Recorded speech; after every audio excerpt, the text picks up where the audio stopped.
Okay, we're going to be talking about the anatomy of the breast, and this is concerned with upper limb anatomy and pectoral region anatomy. So, what is the breast? So, it's actually a gland. So, it's composed of sebaceous glands. It's a modified sebaceous gland. I think this is how you spell it, but I'm not sure. And sebaceous just means sebum producing. Modified sebaceous gland. And sebaceous means sebum producing. And sebum is that oily substance which reduces kind of friction and aids in clearing away kind of like toxins and stuff as it brings out this oily substance. And as we focus on the anatomy of it rather than the histology, here are a couple of really good mnemonics that you can remember to remember different anatomical features of the breast anatomy. Now, they might seem silly at first, but bear with me. So you have Lamal, you have RPP, which reminds me of retail price in surgery or something. And then you have Italia, you have Tom's Areola, you have Lobe, Ladu, Lassie, and you have Silly Coop and 2Fs. Now, all of these stand for different things and they're ways to remember different things. So in terms of the extent of the anatomical boundaries of the breast, now the key things that you need to know are sort of vertically it extends from the, okay, this is a bad drawing, but vertically it extends from the 2nd to 6th rib. The nipple is around the level of the 4th intercostal space. 4th intercostal space. And horizontally, it extends from the LAMAL. So it extends from the lateral border of the sternum. And as you can imagine, in the middle of the chest, you have the sternum. And the regions of it anatomically extend from the lateral border of the sternum all the way to the mid-axillary line. Now, those are the anatomical regions of it. And vertically, remember, it was from the 2nd to the 6th rib. Now, this breast is mainly found within the superficial fascia of the pectoral region.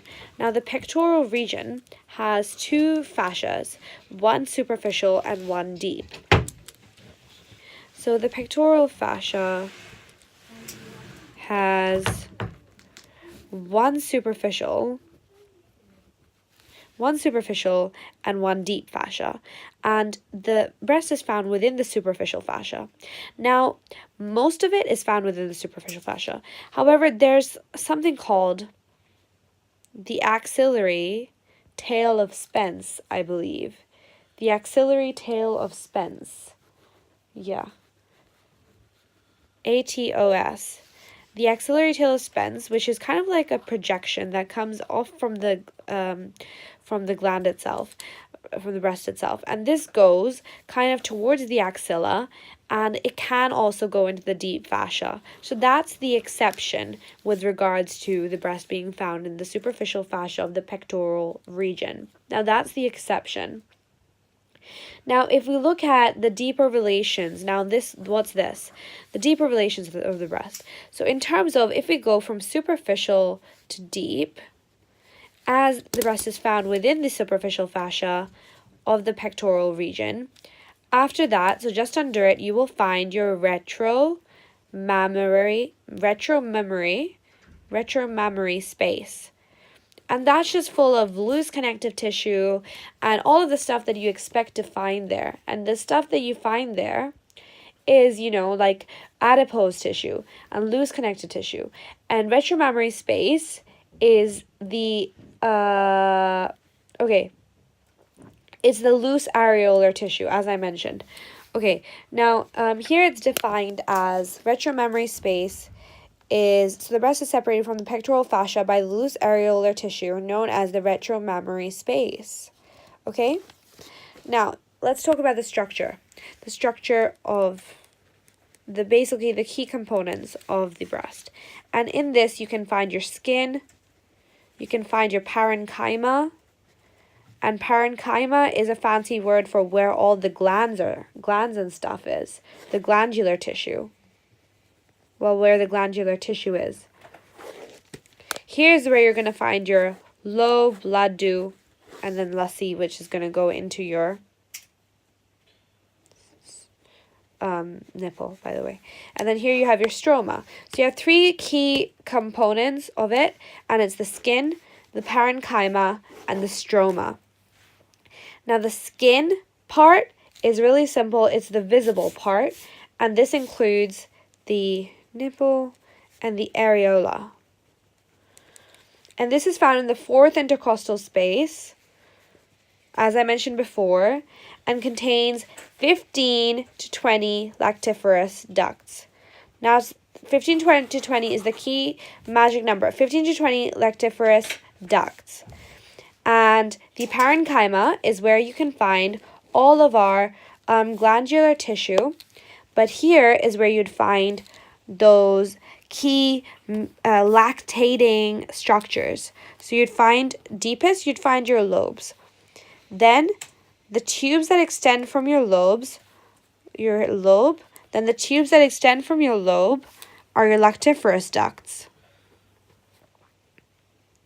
And these would actually eventually drain into your lactiferous sinus.